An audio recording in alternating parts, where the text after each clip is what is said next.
ما را وادار می‌سازد از دولتداری، از پرچم پرافشانی خویش محمود جان کبیری داده می‌شود.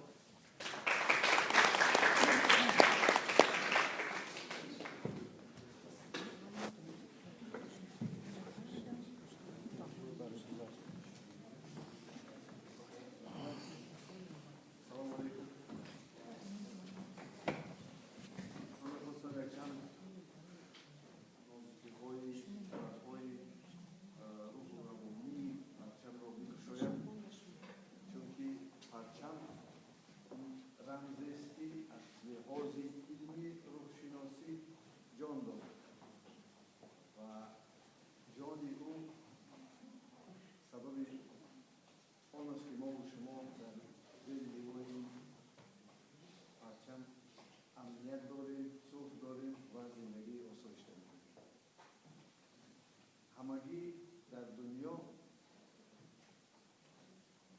سه رنگ دیده می شود. یکی سرخ، یکی سبز و یکی کبود. رنگ سرخ درازتر است. چشم ما سه رنگ را می بیند: سرخ، کبود و سبز. سرخی درازتر است، ما بگاه هنگام نشست آفتاب را می بینیم. چونکه موجهای رنگ سرخ درازترند. چشم انسان از این زیادتر و از این پس رو نمی بیند. در پرچم جمهوری ما و شما رنگ سرخ رنگی انگیزش دهنده است. انسان را به زندگی شوقش بیدار کننده است. محبت است. رنگ سبز سبزش است، انکشاف است. اگر رنگ کبود میشد ما و شما تنبل میشدیم، چون این رنگ آرام کننده است. برای همین رنگ سفید، همه رنگ ها که یک جایه شدن رنگ سفید میشن. هر سه رنگی در ما و شما هست. پس بدانیم که ما و شما هر زمانی که به پرچم خود نگاه میکنیم باید شور و شرر زندگی در ما و شما بیدار شود. اگر شما بخواهید که آن حالت ناراحتی خود را برطرف کنید، باز کار و زندگی خواهید، شما به سرخی پرچم نگاه کنید.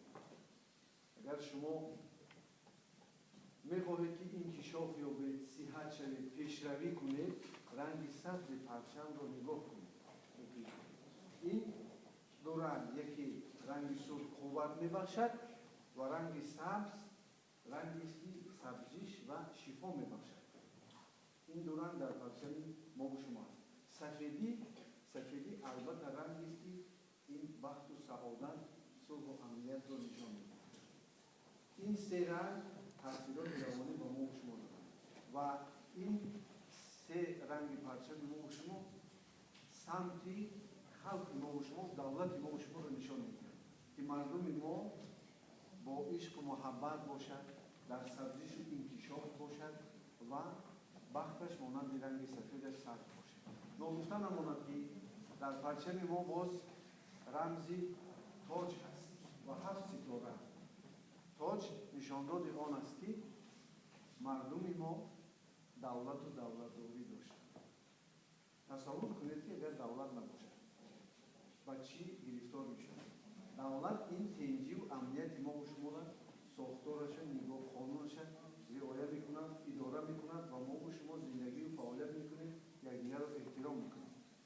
در نهاد در رمزی ما و شما هست. پس در خون ما و شما دولتداری هست و هر یکی شما ما وقتی به پرچم نگاه میکنیم باید بفهمیم که یکی از بخت‌های ما و شما این دولتداری هست و دولت خود را چقدر میتوانیم مستحکم کنیم. نه تنها دولت گوییم که اون چیزی که در جنت است، دولت در نهاد ما و شما هم است. در درون هر یکی ما و شما دولت است.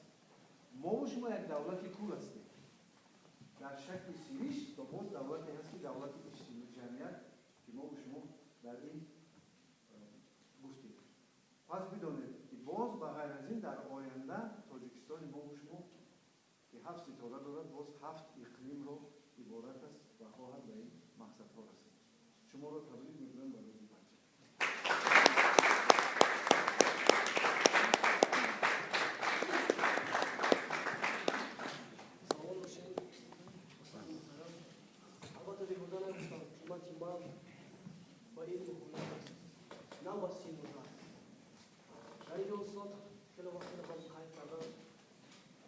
فرهنگ‌های پرچم خویش رو حتی از وطن پیشتازهای ما تاجیکستان صاحب استقبال رو حتی حد زدن.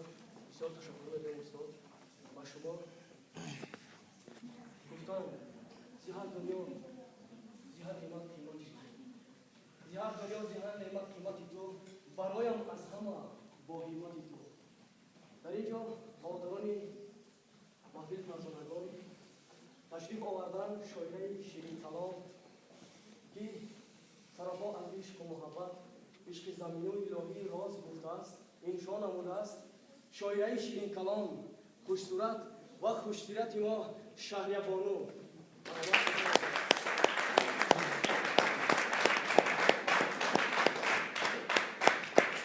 شهریابانو برای اینجا برید نیست. خلابش کنید نیست.